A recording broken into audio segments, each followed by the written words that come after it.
Fala, gente, tudo bem? E aí, espero que vocês tenham gostado do feriado, né? O feriado tá acabando já, mas conforme prometido, vamos lá.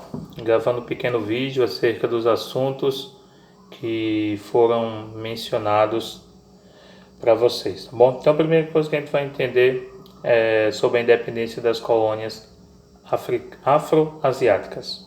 Então, nós vamos entender por que as colônias da África e da Ásia conseguiram sua liberdade.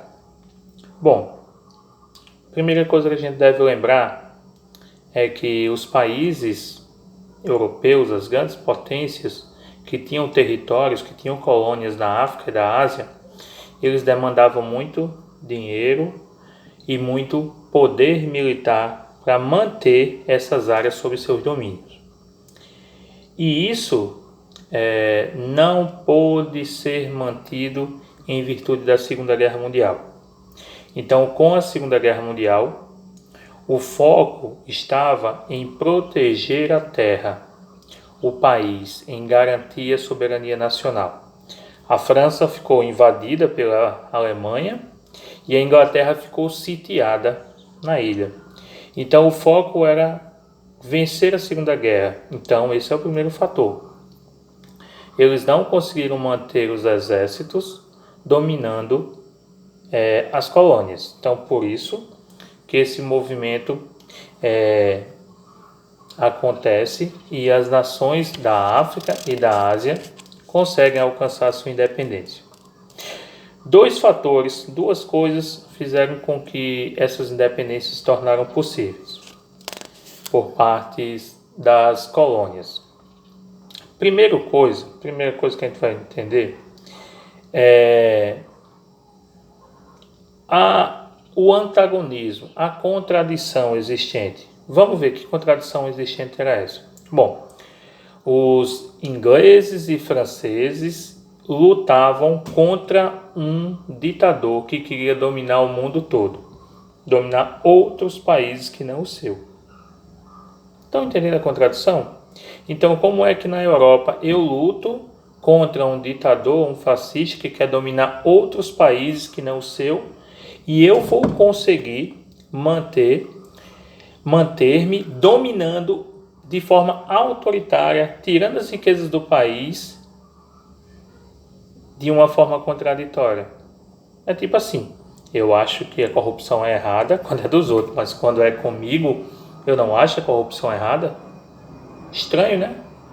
Então esse foi o primeiro fator. Enquanto na Europa eles lutavam para libertar o mundo, os países europeus de domínio de um ditador, que era Hitler, nas colônias, os países colonizados também, né? Eles viram nessa contradição um elemento de força. Então eles resolveram lutar também contra os ditadores que controlavam seus países. No caso, França, Inglaterra, Itália, Holanda, Bélgica, todos esses países europeus que tinham colônias. Segundo ponto é que existia a ideia, gente, de que os exércitos europeus eram imbatíveis, que eram grandes potências. E a Segunda Guerra Mundial mostrou que o exército inglês, que o exército francês, que o exército belga não eram tão poderosos assim não. É tanto que eles foram facilmente vencidos por Hitler. Então, se Hitler conseguia vencer esses exércitos de uma forma tão fácil, por que os países africanos e asiáticos também não iriam conseguir vencer? Então esse é o segundo ponto. Então são esses dois pontos: a contradição, a luta contra a democracia na Europa e a ausência de democracia na África e na Ásia imposta por esses países que estavam lutando pela democracia. E o segundo fator é a perca daquele mito de superioridade militar imbatível por parte dos países europeus. Outro ponto também que ajudou muito foi o início da Guerra Fria. Com o início da Guerra Fria, Estados Unidos capitalistas e União Soviética socialista estimularam, ajudaram e financiaram esses países a lutar por suas independências. Mas, em contrapartida, ao lutar por essas independências, eles iriam ter que se aliar ou ao capitalismo ou ao socialismo. Então, se aceitassem a ajuda dos Estados Unidos, teriam que se tornar capitalistas.